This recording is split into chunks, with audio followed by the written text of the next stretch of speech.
Hi everybody, I've been asked by Emma Hepplewhite to do this kind of video interview thing. I've enlisted my colleague Alison here to hold the camera and to ask me some questions because there's too much to do for my small brain at the same time. So I guess I'll just get into it.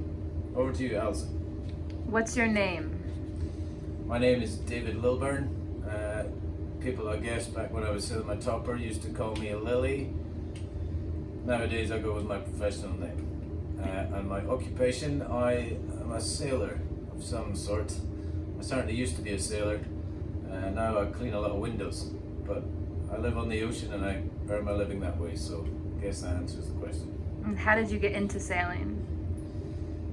I got into sailing when I was about 12 years old. Quite a late starter, to be honest.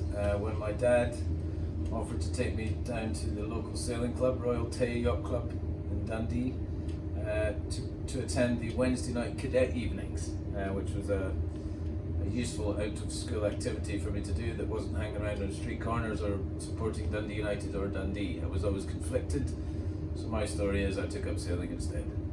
And what years were you in the topper squad?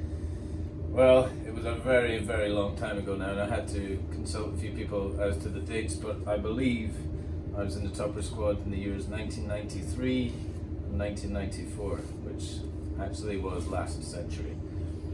And who was your coach?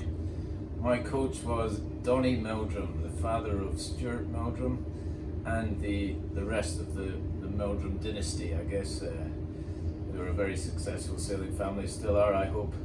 I haven't seen him around for a few years, but Donnie was always the keen dad who was always shouting to Stuart, "Pull your kicker on!"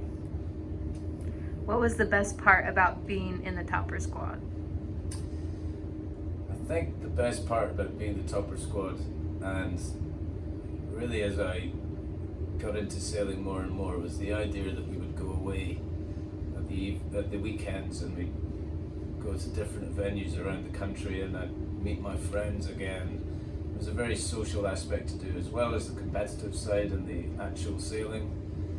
The whole kind of lifestyle that was associated with the topper squad really suited me as a young teenager, and I guess it's still true today that I love the aspect of traveling around the world and seeing the same people doing the same things but in a different place. What did you sail after the topper and why? After my burgeoning topper career came to an end, I then moved into the 420 like many other people will do in the squad system. Originally sailing with my friend from home, another topper sailor, Andrew Buchanan, but then a year later I think I ended up in the Scottish squad for 420 alongside Mr. Duncan Hepplewhite, who was helming for me in a 420, and that probably explains one of the reasons why I've been asked to do this interview. What do you sail at the moment? At the moment, I sail a 42-meter powerboat, which is a stretch for the imagination. I guess the thing I've done most recently in sailing, my personal sailing, would be the Wasp, which is obviously getting a lot of attention these days and very much worth it as well. Where are you right now? Right now, I am in the captain's chair while he's not looking. But we're based here in West Palm Beach in Florida, on the east coast of the States. What's the best adventure you've had related to sailing? This is probably the question I've deliberated over most. I think it was an experience or adventure. I guess sailing is an adventure, full stop. But I guess I've got three real highlights that I'd like to mention. I guess is I was for a brief time the skipper of the sailing yacht Drum, an old maxi yacht that sails up and down the Clyde in Scotland. I'd worked on it for many years and I eventually became the captain.